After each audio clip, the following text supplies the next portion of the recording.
are celebrating the Day of the Dead at this exact same time.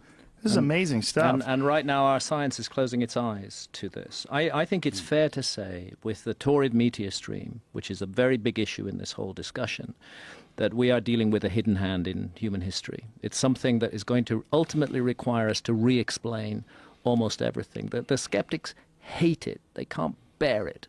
Because, first of all, it involves cataclysms. And secondly, it involves the possibility of losing a whole civilization from the record. It's really interesting when you look at the dates of this cluster, this episode of bombardment between 12,800 and 11,600 years ago. That's the period that just immediately precedes what mainstream academia think of as the very beginnings of civilization. And they've just never, maybe it's not even their fault.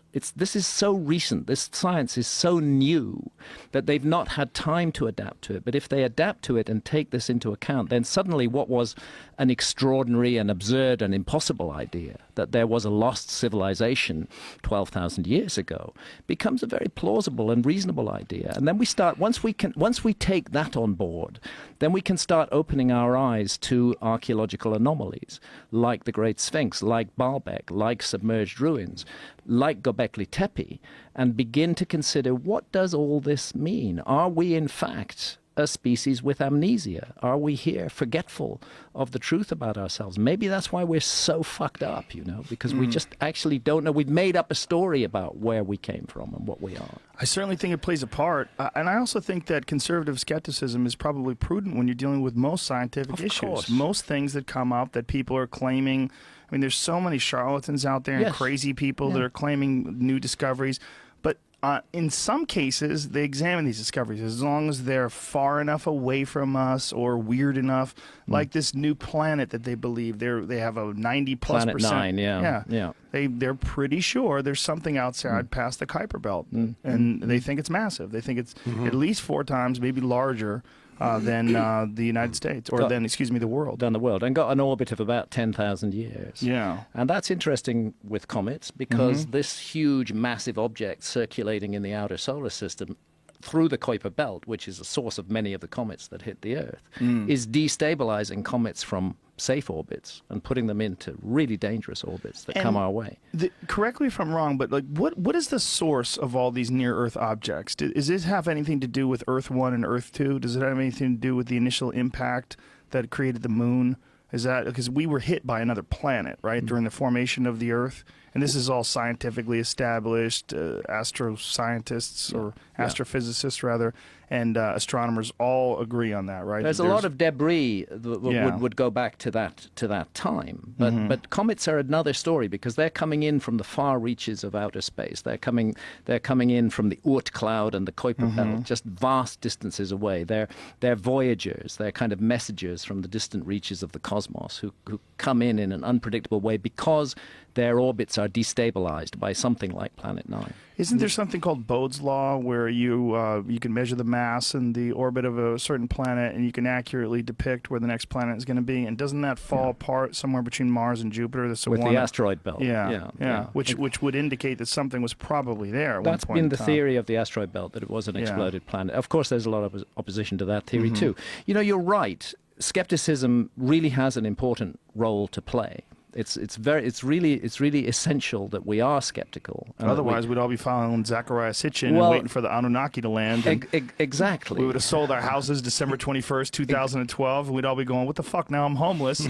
Exactly. 4 years later. And I have to say, there's a skeptic called Michael Heiser who has done really an excellent job of thoroughly, debunking the bogus translations of Zecharia Sitchin. Yeah, is he sitchiniswrong.com? Is that him? Sitchiniswrong.com. Yeah, it's a very useful site. So I hated him and loved him at the same time. I was so sad. I love the idea of the aliens come down and manipulating the monkeys and making us to mine gold. It's a wonderful story. But unfortunately, it's a work of science fiction. It's not a work of fact.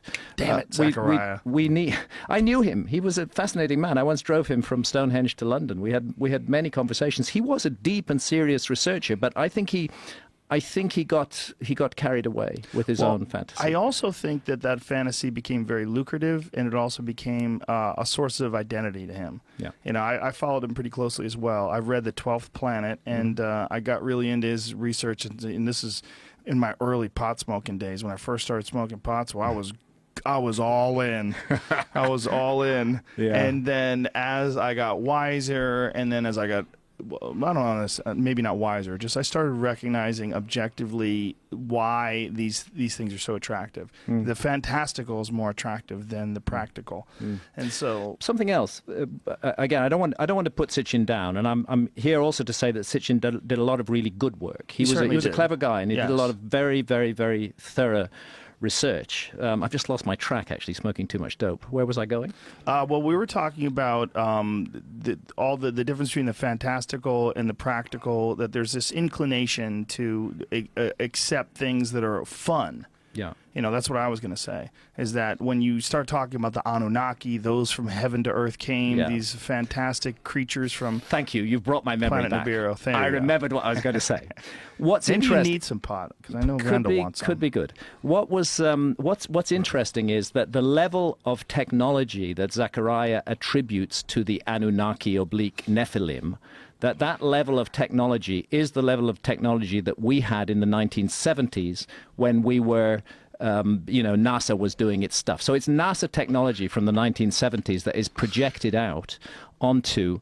Hand it over to Graham. That is projected out onto his theory of the past. Now, it seems to me very unlikely that the Nephilim or the Anunnaki would have had for 400,000 years, which is what he's saying, the same technology that NASA had in the 1970s. It's much more likely that he's projecting that onto the data rather than that it's actually inherent in the data. There was also some interesting ideas that he had that turned out to be ideas that scientists had also proposed about preserving our atmosphere by levitating or by suspending reflective particles in our atmosphere. And that is something that the Anunnaki, in his books, were going to use gold for, because gold has such unique properties, which is why they use gold to plate things, because you could take a little tiny piece of gold, you could plate this entire table. Gold is a really spectacular piece of, it's just, there's nothing like it, right? Absolutely. No, there's a lot of really good material in Sitchin, but unfortunately the translations of the texts are not translations of the text. They misrepresent the text. Often what he did was he took a 19th century translation and he massaged it so that it would fit his argument. And that's a pity. So we need skeptics, and they help us to sift out the wheat from the chaff.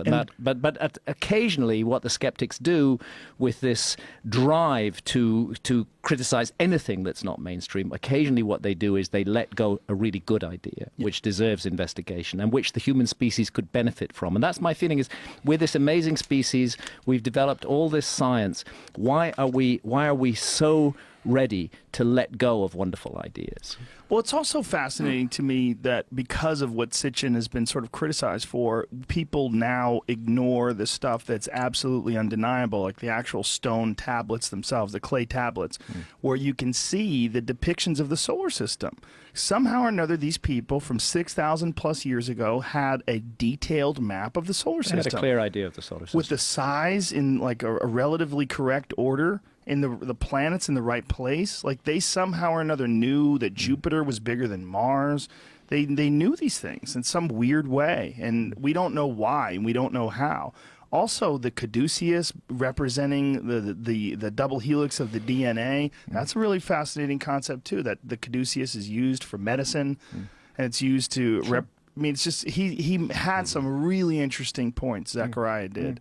So it's kind of too bad. This is a good way to segue into like what you do, and because these subjects, so many of these subjects, so many people have like an instantaneous reaction. Yeah. And that instantaneous reaction is, oh, hogwash. Yeah. If this was true, I would already know about it. It would be taught in universities. Yeah. It would all be. But then you find out, like, no one is really just kind of trying to piece stuff together, specifically talking about these ancient tablets, which are, to me, some of the most interesting things about ancient history, particularly what came out of ancient Sumer. Yeah. Ancient Sumer, when you look at their tablets and, like, what are they saying? And why would they dedicate so much time to talking about this stuff? Exactly. Why do they have pictures of giant, enormous people-looking things with like a humanoid with a tail sitting on their lap? Like, what is this? Just fiction? Yeah. Like, why would they detail this? And how do they have a representation of the solar system with the correct amount of planets and relatively the correct order and size? You know, it's not exact, but it's an artistic version of the real thing. Yeah. And how the hell 6,000, 5,000 years ago do they know that? Yeah. And what explanations do we have? Like, what's the conventional explanations when people tried to dismiss what they knew in ancient Sumer? Well, the conventional explanation is always going to the term mythology. They throw mythology around, you know, left and right to cover up the fact that they have no clue or idea. So they turn it into mythology so they can kind of say it's all fantasy and fairy tales, and this is how they express themselves or how they understood the universe. It's all mythology. It's all fake. But in reality, it's not all fake. These people left behind such detailed records and information.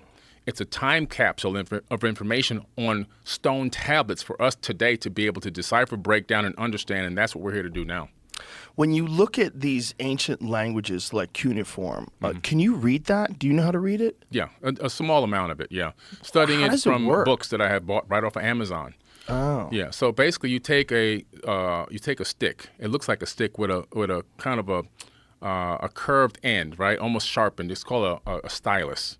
And then just like a stylus for an iPad. Exactly, very similar, right? And then you take a piece of wet clay, and right before it's too wet or too dry, right in the middle stage, you then start wedging, making these incredible lines into the clay, and then from that you get this cuneiform text.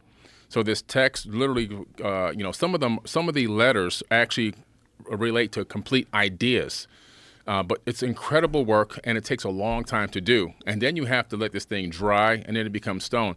So, if people were supposed to be trying to worry about how they're going to get their next meal, shelter for the night, and all these kind of things, who has time to sit down and write these incredible works of art like the Epic of Gilgamesh, for example? Yeah. So I think they really were writing down, and also they were transcribing information that was given to them by these quote-unquote gods with a lowercase g.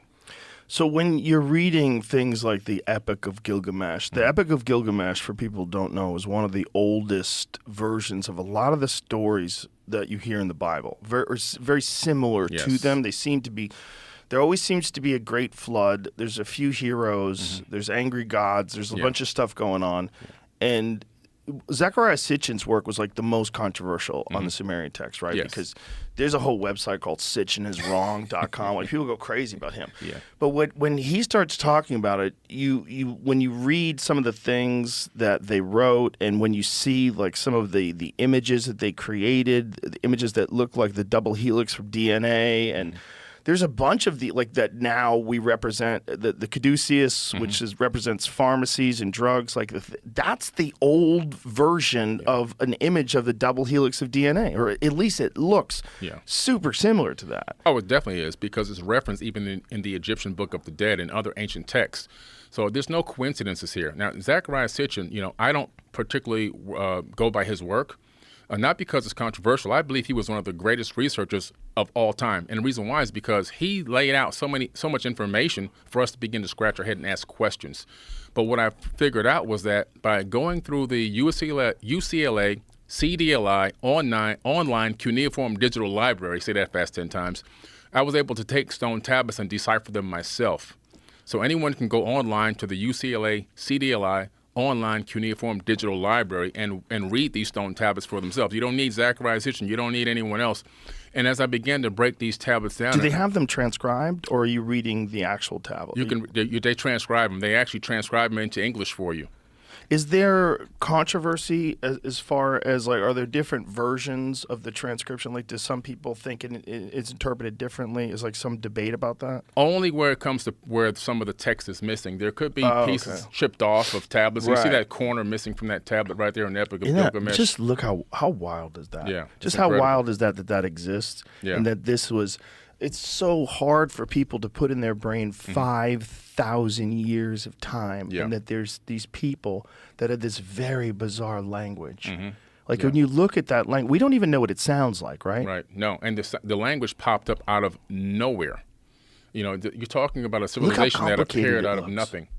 It looks like computer code. It does. Doesn't it? Yes, it does. Just imagine like a human being deciding that they were going to write down in these very bizarre, and they all agreed that all these things mean a certain thing. So they had to somehow or another have a Rosetta Stone or something where they're documenting it so that people can learn it and teach it.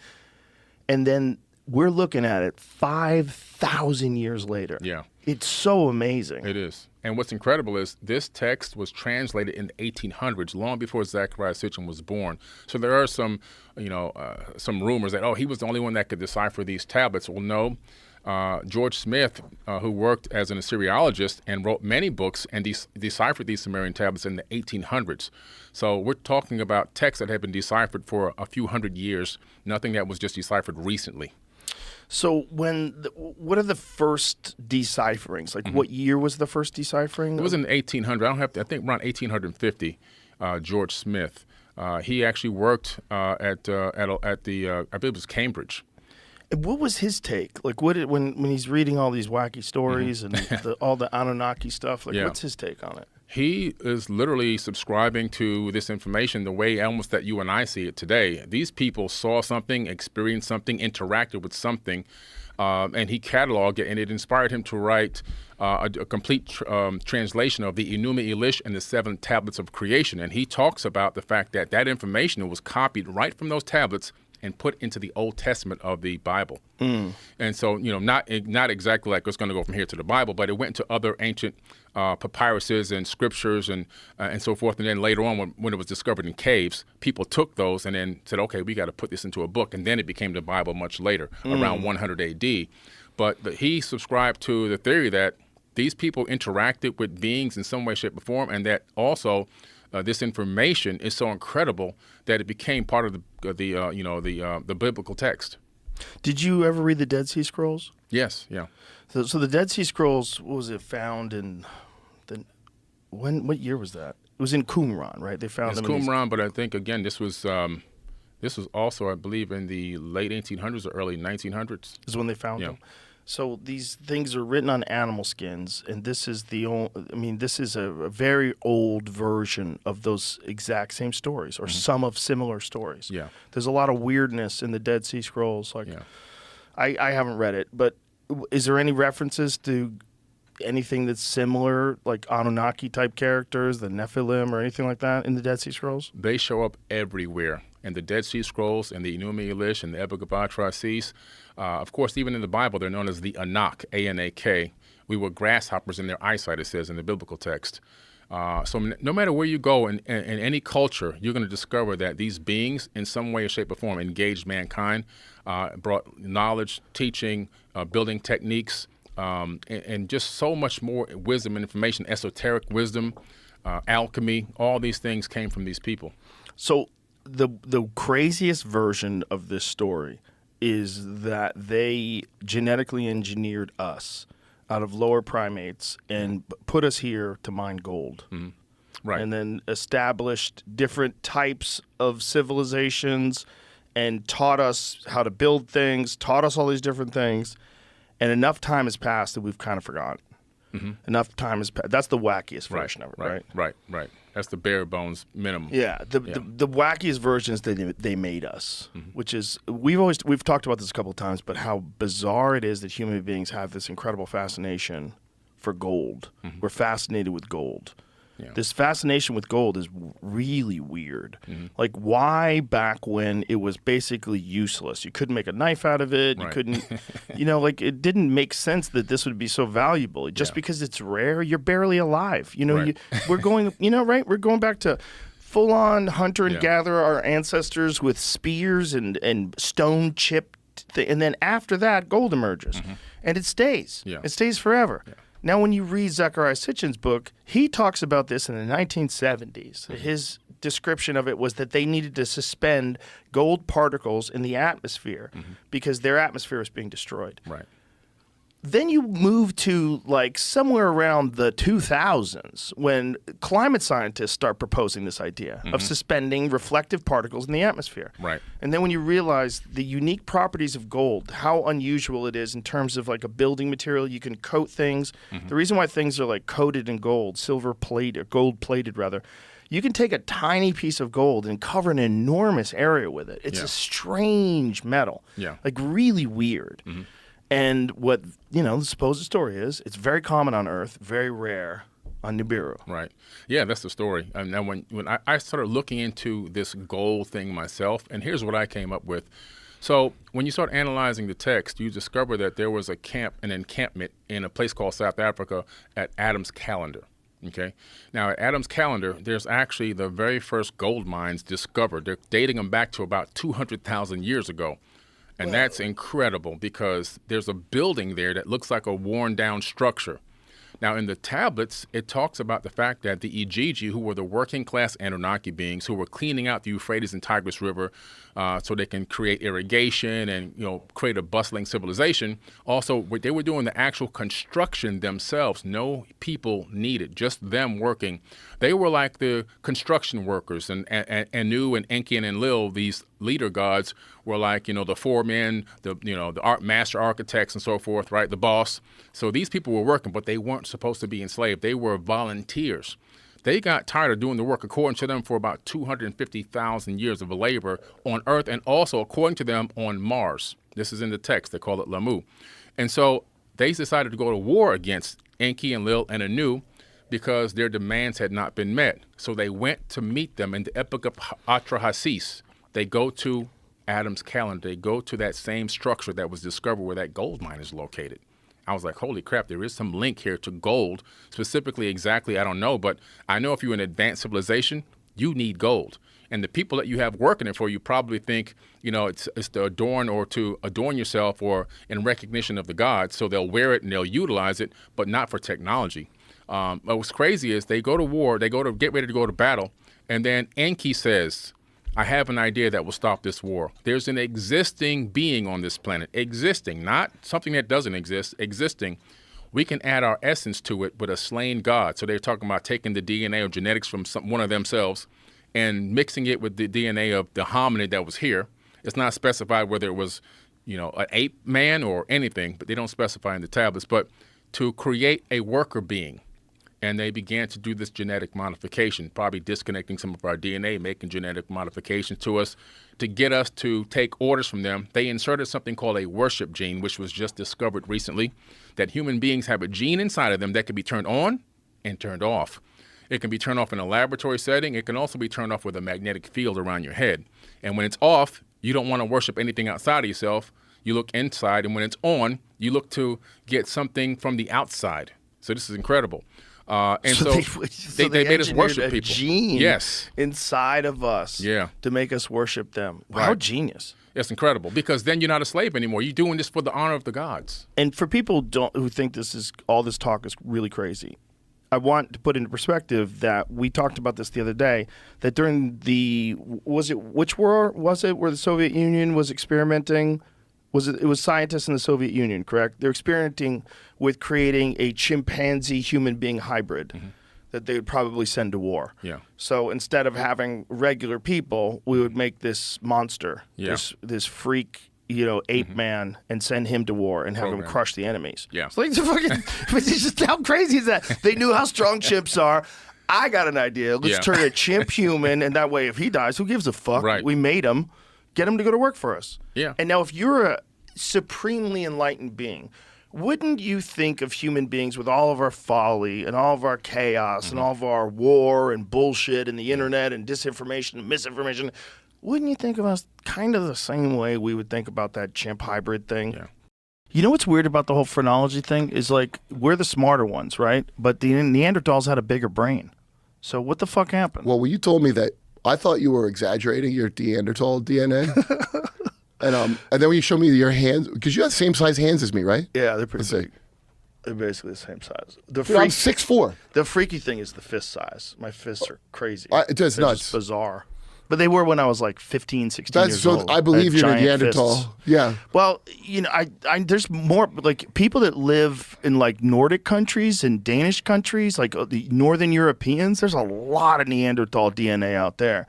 Oh. People started fucking each other, and then I guess it was probably, I wonder if it was like Neanderthal males and human females, or human females or human males and Neanderthal females. I wonder like which one made, because like there's certain hybrids that can't breed, and then there's certain ones that can. Right. So I wonder how close we were to them, where we could You have to be breed very back. close to breed. How do they do that? And not have a mule. Right. Exactly. Mule. It's I a don't think perfect planned. example. They're probably, sterile. Yeah. They can't make more mules. You have to make a mule with a horse and a donkey. Now, I thought Neanderthals died out because they spoke out against an experimental gene therapy posing as a vaccine, and they were destroyed by Cro-Magnon corporations. I wonder if we're like the upgraded, we're the iPhone 16 of people.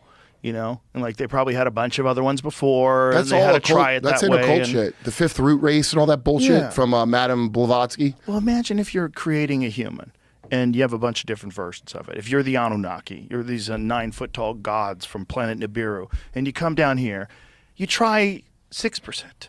You try 6% with the Neanderthals, and then maybe you try 7% with the Homo sapiens. And we'll see what's the difference. Well, the lore. Let's see how it works out. I'll tell you the lore, as I understand it, is they did all that and all kinds of But just wild, think- gross shit. Right, but just think about the timeline of Neanderthals. So Neanderthals existed unchanged for a half a fucking billion years, right? Or 500,000 years. It was like 500,000 Yeah, right. years of Neanderthals existing. Right, before and then in a Homo very sapiens. short burst, all of a Right. sudden, the brain. Right, and right, right. I've heard cooking food. There's a lot of ideas of But why. no.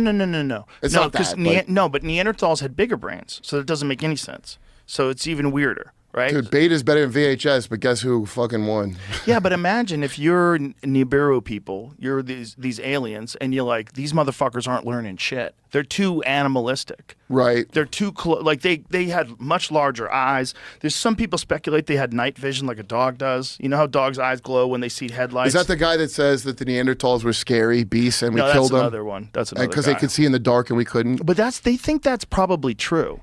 I think they think that based on the size of their eyeballs. Like, have you ever seen the size of Neanderthal skulls compared Mm-hmm. to humans? The eyeball socket is fucking huge. You know- so their eyeballs were bigger, and so why would that be the case? Well, it might be like the case with dogs and deer and all these other animals. I think that eyeball, and I have zero expertise, but because, the size of the brain doesn't necessarily mean you're smart. It's like how deep But and it- wrinkly, which is how I know I have smart balls.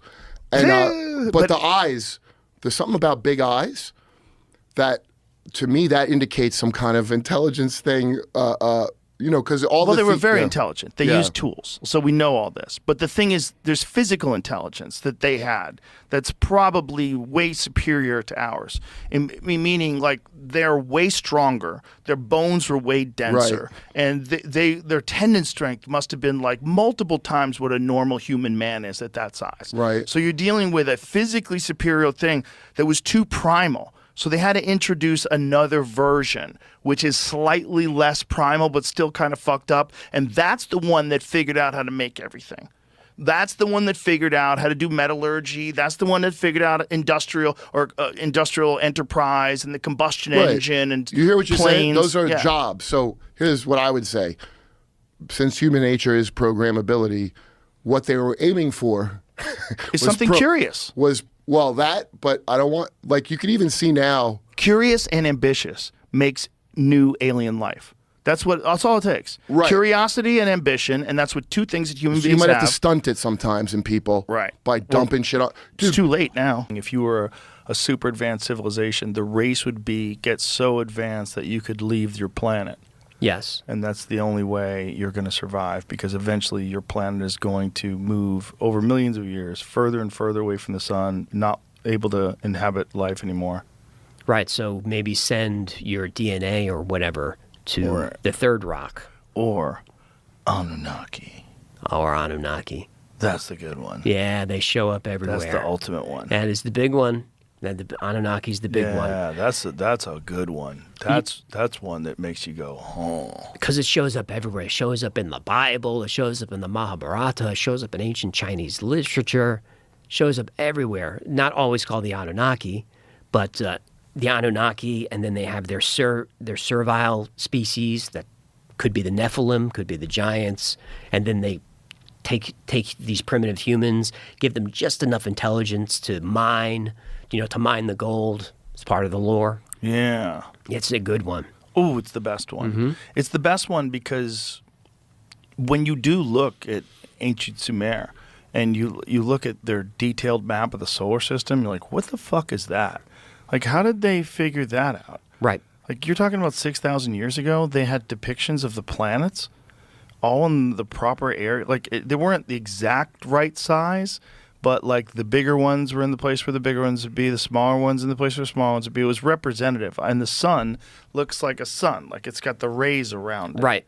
Showing that this is the center of the solar system. Right, and this is how many thousands of years before Copernicus, right? Yeah. Didn't even know. Something I don't think it doesn't get enough attention is when these ancient cultures are obsessed with equinoxes. A lot of people think equinoxes is when day and night are the same, but that's not what that is. When day and night are the same, it's called equilux, and it's different for everybody on Earth, depending on where you are. An equinox is when the sun is over the center of the Earth's equator. Well, how did you know there was an equator? So Stonehenge is aligned to the equinoxes. How did you know there was an equator? And how was the pyramid, the sizes are directly divisible to a number like 43,200 that could be factored in to calculate the circumference of the Earth. So you can calculate the equinox. How did they do that?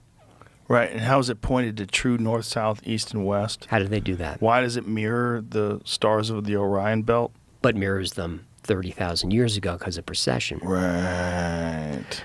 So I'm in the camp that the Egyptians found the pyramids, not built them. But I'm glad Zahi's not here. Well, that would, get you to the ancient civilization theory. But when you're looking at an ancient civilization that is as complex as Egypt, and then you factor in the Anunnaki story and all these other things, you got to think like, why were the Egyptians so advanced? Like, where did they learn this from? Christopher Dunn has the answer.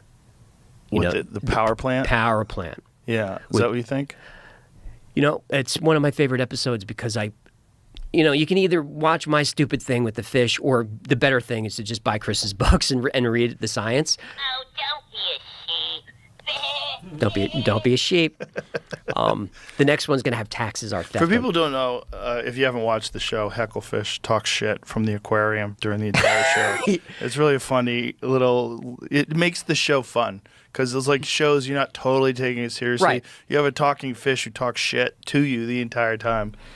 What I'm trying to do is take weird topics, complex topics, break them down, make them accessible to everybody, have a good time, get you thinking on your own. If I get things wrong, that's okay. As long as you go out and just get interested in stuff. That's what I'm trying to do. Have fun and get you interested. Have you been looking at all under the structures underneath the pyramid? Yes, I'm skeptical of that research because if you look at the imaging, I don't see the coils or any of that stuff. I don't see it.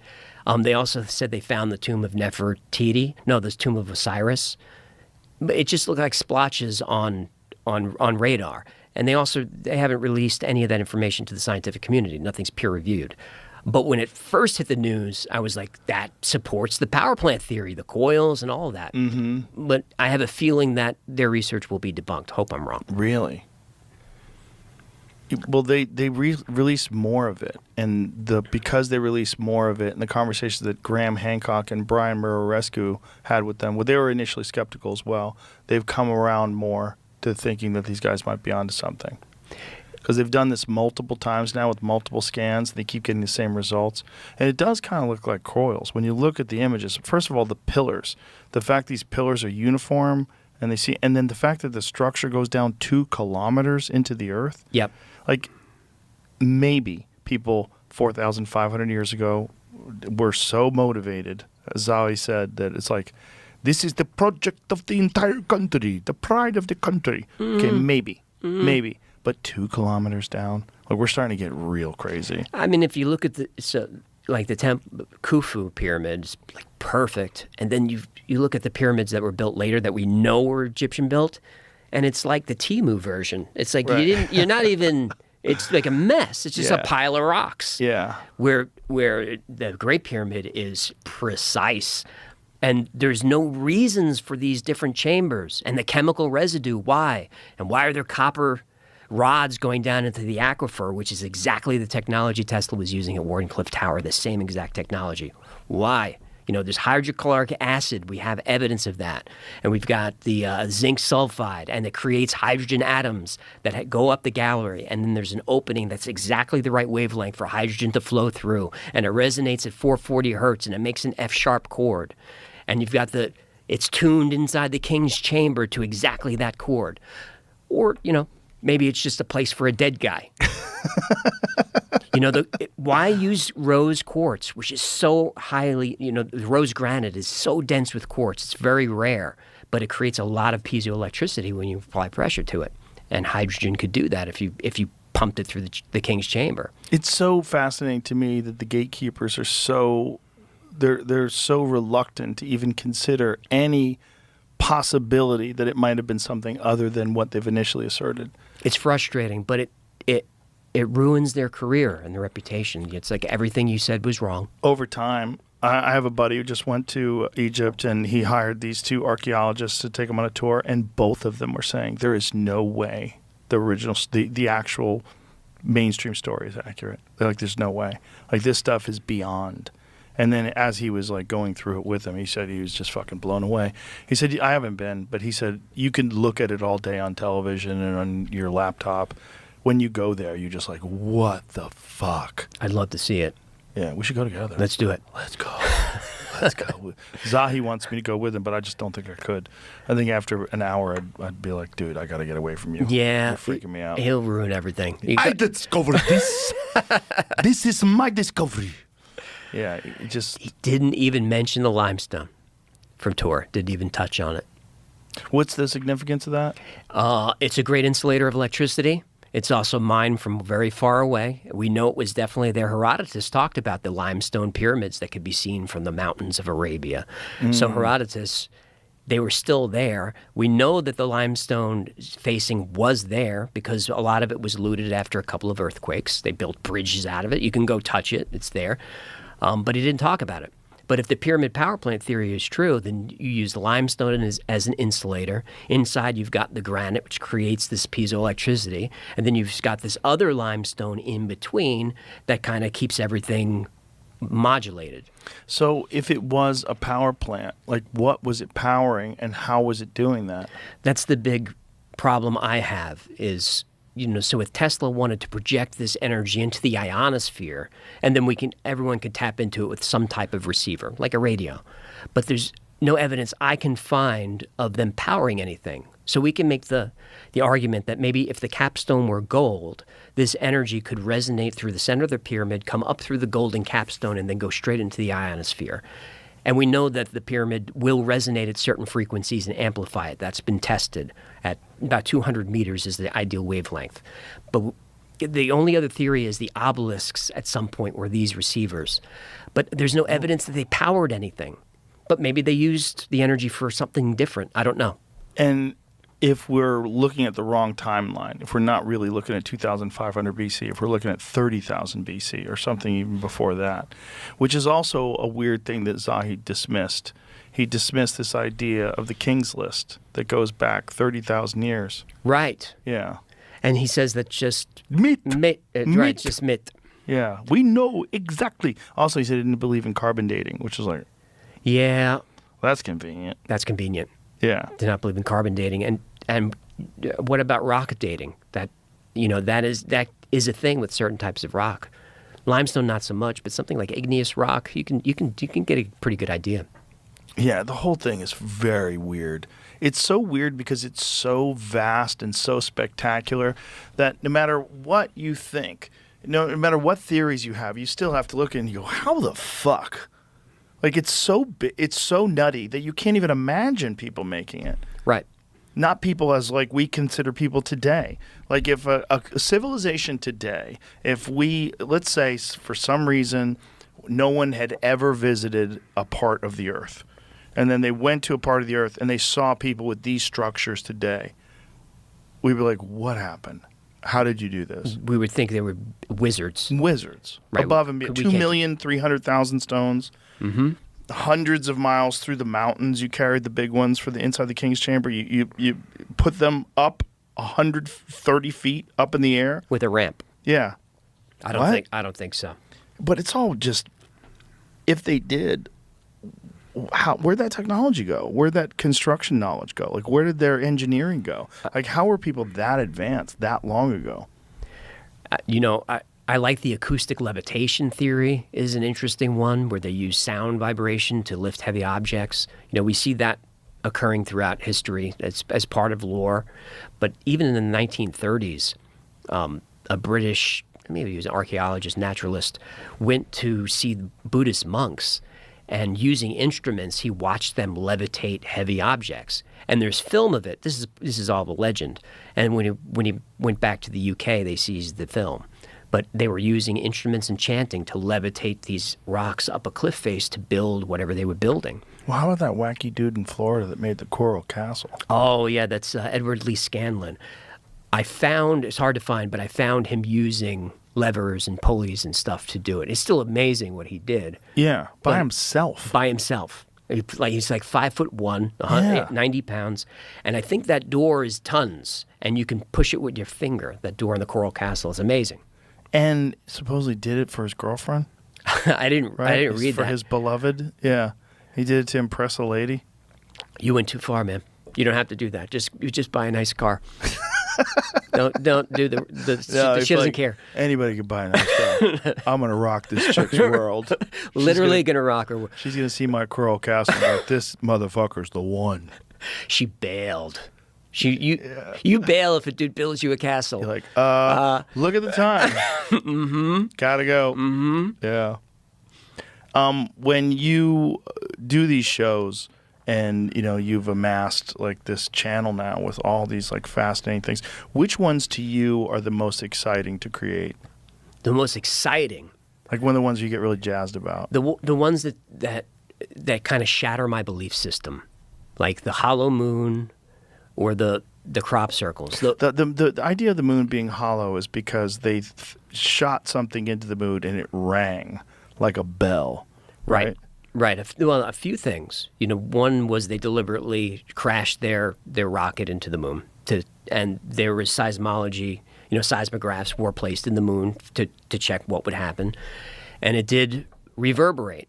But mainstream science says it reverberates because it's extremely dry, and that's why sound waves travel like that. That's what they say.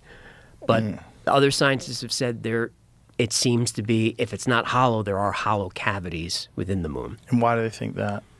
Just the way that the sound travels, and just how there are parts of the moon where the surface dirt is, let me get this right, where the surface dirt is older than the dirt underneath. The soil on top is older. And the only way you can do that is through excavation. Moonquakes, yeah. And the moon had volcanoes on it at some point. Passive seismic experiment seismonitors were placed during the Apollo 12 mission, remained active until 1977, recording both natural and human-made moonquake alike. Human-made moonquake. Also, why are they doing that? Right. Why are you trying to make moonquakes? In fact, moonquakes happen fairly regularly as space debris like asteroids hit the moon more frequently than Earth because the moon's atmosphere is much less dense. Right above it, it described that the Apollo 12 mission was the first human-made moonquake. They detonated or they crashed the module back on the surface. 1 ton of TNT. Good idea. Oh, wow. First human-made moonquake to take place, the PSC seismometers record the resulting vibrations, which were much bigger and lasted much longer than the scientists had anticipated. They were far different from the earthquake vibrations we're familiar with. And that next paragraph said it's because the moon is 60% as dense. Which doesn't mean it's hollow, but it's just different. Right. So Interesting. if the collision theory is true, which is the mainstream theory, then the moon was made mostly out of Earth's mantle, which will be less dense, is why. It just kind of clipped us. Yeah. But the moon is weird. Yeah. So the hollow moon one freaks you out. Crop circles. Those are the fun ones. I do the government conspiracy ones are interesting to me, but a lot of times they make me angry. So it's not really fun, but I think it's important. Like the CIA stuff, MK Ultra. MK Ultra and Agent Orange. That stuff really makes me angry. Yeah. The DARPA episode, I end up kind of losing my temper and crying a little at the end, which I didn't mean to do. And it was just in the course of the research. Just that's what happens. Things start to unfold. I just wanted to see DARPA's history. And as I'm learning about it, it's like, oh, these guys did some bad, bad stuff. And then when you get to Vietnam, and, you got the chemical company Dow Chemical and DuPont and all this creating Agent Blue, Agent Purple, Agent Orange. Yeah. And more American soldiers got sick than actually got killed in the conflict. I dedicated the episode to my father-in-law who had all kinds of injuries from Agent Orange. The government denied any responsibility for years. They finally agreed to a settlement in 1981. He applied for his benefits, and the government made do. They kept their word. He got his settlement 40 years later. Jesus. And even that's never going to be enough to deal with all those health problems. Right. So your country needs you, and you answer the call, and then when you need your country, take a number. And your country needs you based on a false flag. Gulf of Tonkin. Yeah. Which is also very dark. LBJ. They fake attacks to get us to go to war. And then there's Operation Northwoods, which is a really wonky one. That was the one to get us into Cuba. Yeah. And that was probably the beginning of the end for Kennedy, because I believe Kennedy put a stop on Northwoods. And Bay of Pigs wouldn't allow air support. Right, he got screwed on that. And the Bay of Pigs, that was the end. That was where Kennedy says, we need to start again. We got to dismantle this and start again. Jeez. I can't rely on my intelligence community. And Eisenhower, he talked to Eisenhower a lot. And Eisenhower gave him advice and said, watch out for the CIA. Yeah. Keep an eye on them. Because remember when Eisenhower left, he gave that famous farewell address where he said, beware of the military-industrial complex. Yes. You make war profitable, you're going to have more war. Because America was never like that before. We had a defensive military, not an aggressive military forever. Profit is where the devil does his best work. That's right. Yeah. That's right. That's from the Bible, isn't it? It might be.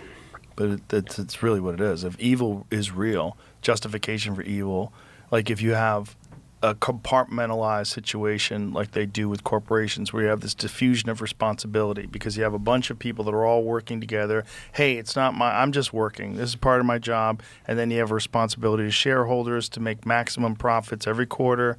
And then you justify all kinds of things and you get rewarded. Great job. You did a great job, AJ. We like how you made those profits. You got a nice fat bonus. And then, you drink yourself to sleep every night. My stepsister just retired from Grumman. She worked in top secret programs. She won't tell the family what she did. Dun, dun, dun. She wants to live. Good. Keep your mouth shut, lady. Keep it shut. Lisa, be quiet. I'd keep my mouth shut, She never said a word. Why would you? Nope. It's not worth it. No. It's not worth it. Pension's too good. Also, you don't want to die, It's just they get rid of people. If you're in the business of killing people, which is what military contractors are, they are in the business of killing you if you get in the business of killing people. They're like, oh, we just have to kill one more person and then we can kill a whole bunch of other people and make a lot of money? Yeah. Of course. Oh, look, he had a heart attack. Whoopsies. He fell out of a hotel window. The Frank Olson murder is taught by Israeli intelligence as the perfect murder. It's Which still one's being taught. that? Frank Olson was part of MK Ultra and was starting to have second doubts about it, so they sent him to a psychiatrist who he didn't know was actually worked for Sidney Gottlieb and was, into programming, and he was freaking out. And he's up in a hotel room with someone else from MK, and he falls out the window. But if you look at the window where he fell, it's 2 feet by 2 feet. You can't just jump out the window. So he was found on the sidewalk by the doorman. That's Frank Olson, worth looking up. Oh. He was drunk for talking to his family afterwards. They gave him $750,000. That's right, and it took a lot of pressure. Claim. Settlement. Right.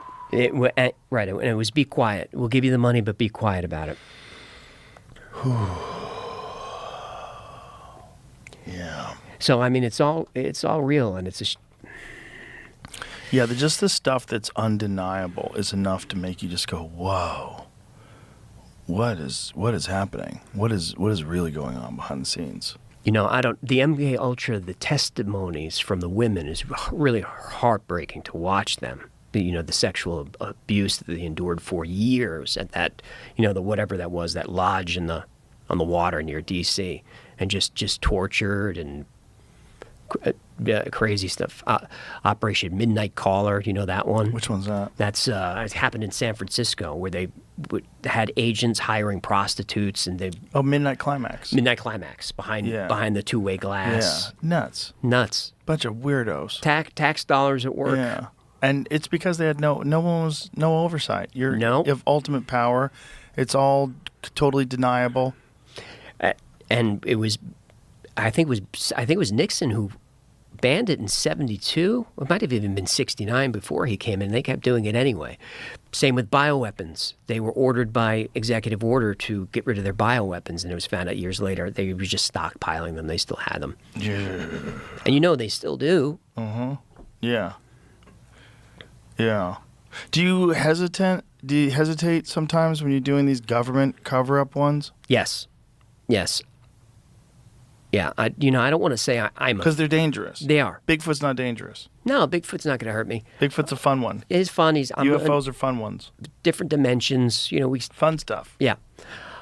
It's hard for me because I consider myself a patriot, very, very like pro-military, pro-law enforcement, but also anti-war and, pro-criminal justice reform. Like I'm a very me too. Politically confused. Same. Yeah, me too. I just like fairness and transparency, that sort of thing. Yeah. You like to think that our government's good. I do like to think that, and this journey has shown me that it's mostly not. It's really mostly not, but it's a government made of men, and men are flawed and selfish, and men will hurt each other. And there's also justifications that can be made for doing terrible things because there's terrible people out there and you have to stay ahead. Always. Yeah. Don't become a monster when you're fighting monsters. That's exactly right. And this collateral damage is just part of it. It's just part of it. Yeah. So we give them a settlement to stay quiet, but this is for national security. Yeah. The greater good. What other ones have freaked you out? And it's hard to say off the top of my head. MK Ultra is a tough one. I have covered Northwoods and some of those. Operation Gladio was a crazy one. That was where the CIA was killing civilians after World War II. Alan Dulles. I'm going to do an episode on Alan Dulles, the Dulles brothers, their connection to the Nazis, and all of that. That's going to be a dangerous one. What were they doing? They were killing people for what reason? So we had to fight communism. So they trained a secret army, a civilian army in Italy to bomb civilians and then blame it on the communists. The communists at that time were the most popular party in Italy, post-war, because they had just went through fascism, right, with Mussolini. So you just... it always swings too far the other way. Right. So we swing way the other way. Communism, very popular, can't have that. So civilians were killed in bombings by the CIA-trained guerrilla army, and they were trained by a Nazi general who was tight with Alan Dulles, and this was planned during the war. While American GIs were being killed fighting the Nazis, they were already planning this next phase. But civilians died in massacres, and they blamed it on communists, and it was denied, and eventually it came out. It was called Operation Gladio. Gladius is the sword of the Roman soldier. How did they kill the people? Car bomb. Car bomb was a big one. I think it was in Milan, but there was a few. And they were just blaming the communists just to stop communism. Because it was a huge. Italy was a lot of turmoil. I think it was called like the years of lead, or like the decades of lead, something like that, because people were just getting killed all the time. I don't know how many constitutions Italy's had since World War II, but it's probably over 24 at this point. It's a chaotic place. Wow, that's my people. It's my people too. We're goofy. Nepalidan. Gazirishi che fa. What about the Richard structure?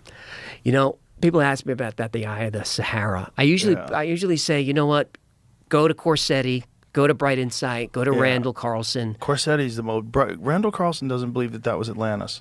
Right. But Corsetti makes a very compelling case. Mountains to the north, river to the south. The circular, the concentric rings. The concentric rings, they're the correct size. Yep. The fact that there's still salt on the ground there. I want to believe it. Yeah. And then there's like when you pull back and you get the satellite image of the surface and it looks like it was just completely deluged. It does. Yeah. Well, we know for a fact it was deluged. Yeah. Does it line up with Atlantis? I mean, Carlson has shown us how the surface of Africa was just altered Yeah. by the flood. So it all lines up, but there's all these leaps that we have to make. I enjoy making them. Yeah. But on my show, I try to let people know, look, I connected some dots here. I had to fill in some gaps with a little bit of creative license. But if you're interested, go pursue it. Go learn more. I want that to be Atlantis. Yeah, it seems like Atlantis was a real place.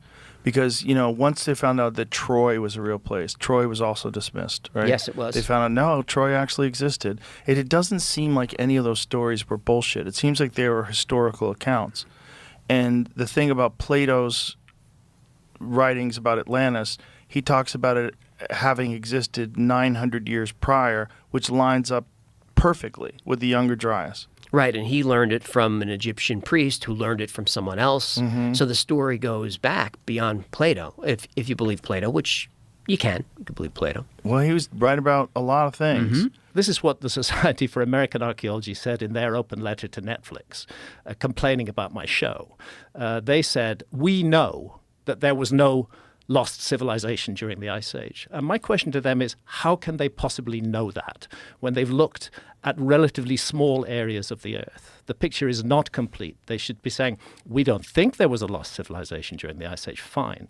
But to say we know there wasn't, that's completely wrong. Well, it's silly, and it becomes more and more of a problem the more things get discovered. And the more they push back harder That's and right. more emotionally and more religiously. Yeah. It's really kind of crazy the way they behave, that is as if they have like an accurate map. Yeah. Like the way they viewed some of the older hieroglyphs that depict civilizations that were 30,000 years ago, like kings and the lineage. The king lists from ancient Yeah. Egypt go back 30 plus thousand years. But they want to pretend that those are myth. Yeah, and yet, for their chronology of ancient Egypt, they actually use the king lists.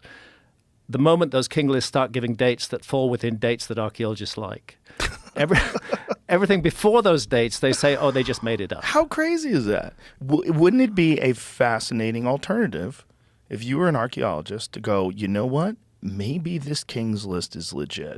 Maybe this thing really is 30, 40,000 years old. Yeah. And maybe that explains a lot. And now we have to figure out how. Yeah. How'd they do it? It would be a fascinating alternative, but unfortunately, it's not the way that archaeology works at the moment. I repeat, a lot of archaeologists have accused me of accusing them of a conspiracy against me and trying to suppress Well, they're just trying to my- make you look like a kook. Yeah, I don't see any conspiracy. I see people who do believe what they're saying and who think I'm wrong, but who feel that I'm such a threat to the narrative that they present that I must be neutralized in any way possible. And that's a sad state of affairs.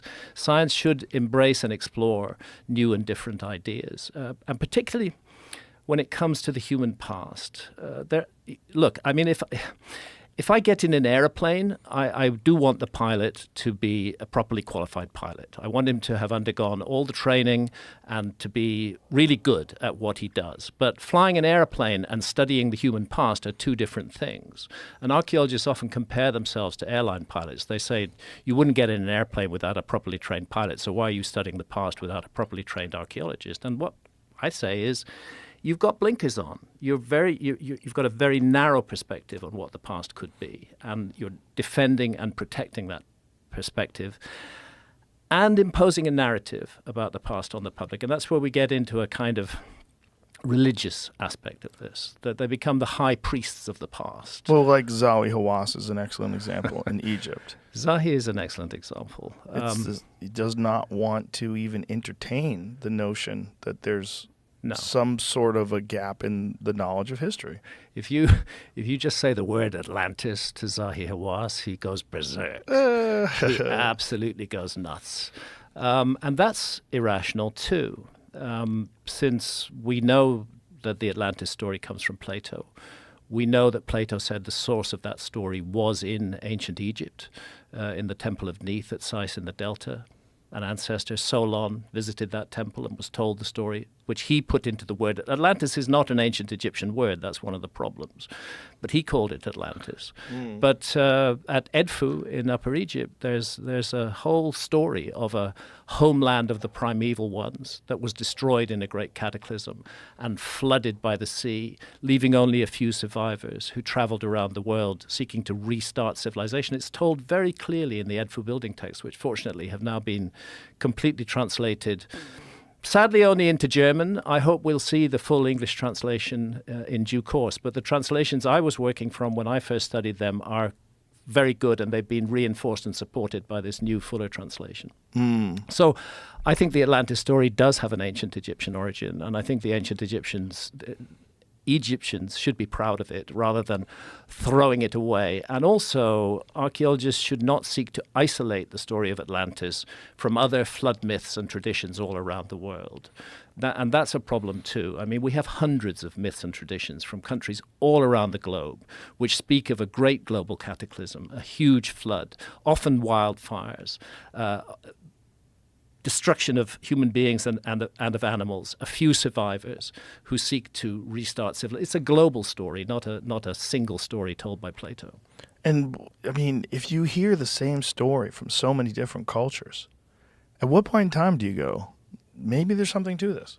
I mean, it's just very strange to try to deny that. Again, we have this... Especially with the physical evidence. Yeah, especially with the physical evidence. And it's interesting with the physical evidence, like Göbekli Tepe, which is 11,600 years old.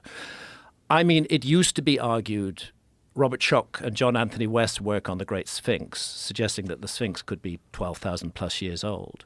It used to be argued that was impossible because there was no other site anywhere in the world, no other megalithic site of the same age. And then we discover Göbekli Tepe, and it's 11,600 years old. Now, if you can make Göbekli Tepe with its 20-ton megaliths, beautifully carved representations of human and animal figures in those pillars, if you can do that, you can cut the Great Sphinx out of bedrock as well. There's no reason to dismiss the geological evidence of the Great Sphinx anymore. But instead, what archaeology is doing is trying to finesse Göbekli Tepe. They're trying to say, oh, there was this gradual build-up to Göbekli Tepe. And they now talk about a people who they call the Natufians. Again, we don't know what they called themselves, who were predecessors of Göbekli Tepe around 14,000 years ago. And they show things that look like a tiny little stone wall that they built, the sort of thing that you can find, a dry stone wall that you can find anywhere in Wales to this day, you know. And this is supposed to be a prequel to Göbekli Tepe. I'm sorry, you just don't start off making dry stone walls and then wake up one morning and create 20-ton megaliths in huge stone circles, perfectly astronomically aligned, as we have at Göbekli Tepe. Not only that, but how? Like, what did they do? Where are you getting those 20-ton megaliths from? How far do they have to transport? In the case of Göbekli Tepe, not far. How far? Hundreds of meters. I've stood on top of one megalith that they partially cut out of the bedrock with the T-shape, but then they found a fault in it and they left it there. Oh. It would have been a 30-ton megalith. They clearly intended to release it from the bedrock, but it had a fault, so they left it alone. The quarries, the issue of the quarries for the rock at Göbekli Tepe is not too big a problem. But the transportation of those? Even the transportation, you get enough people working together, and they can move large stones. That's not in dispute. But that's where the question comes: how do you get enough people together? How do you have the organizational skills? Where do you have the mindset that plans something like this at the beginning? And that is the problem that is not answered in the case of Göbekli Tepe. That happening suddenly. And what were they using for tools? They're supposed to have just been using stone. There's not supposed to have been any metals at that period. Not even brass. Not even brass. Not even copper. I have a complicated view on Göbekli Tepe. Let's say it's my hypothesis. It's not a fact. I don't claim this is a fact. I think that what we're looking at Göbekli Tepe, there's no doubt that the population of around Göbekli Tepe were all hunter-gatherers when Göbekli Tepe started to be made. And that's the weirdest thing of all, because previously archaeology always used to say hunter-gatherer cultures did not have the manpower, did not have the organizational skills, could not generate the surpluses that would allow people to specialize in architecture and engineering and astronomy and so on. So it used to be said that hunter-gatherers couldn't do that. Now archaeologists have backpedaled on that, and they're saying, well, yeah, clearly hunter-gatherers did it. The funny thing is that during the 1,000 years that Göbekli Tepe functions, and it runs from roughly 11,600 years ago to, say, 9,600 years ago, during the 10,600 years ago, during those 1,000 years, the population of Göbekli Tepe transitions from being hunter-gatherers to being agriculturalists. So we see two new ideas suddenly appearing at Göbekli Tepe: enormous megalithic architecture and a shift from hunter-gathering to agriculture. And what Göbekli Tepe looks like to me is a transfer of technology, that people who already knew how to work megalithic architecture and align it precisely to the risings of particular stars, for example, Sirius, came to Göbekli Tepe at a time of chaos and cataclysm in the world, and they sought to introduce a new way of thinking. I think Göbekli Tepe was created as a project to mobilize the local community, to give them something to work on, to bring them together. And it's not an accident that during that 1,000 years they transitioned from hunter-gathering to agriculture. I don't see massive technical complications in creating Göbekli Tepe, except those very precise alignments. But what I do see is a sudden appearance of something that shouldn't have been there, and that requires explanation.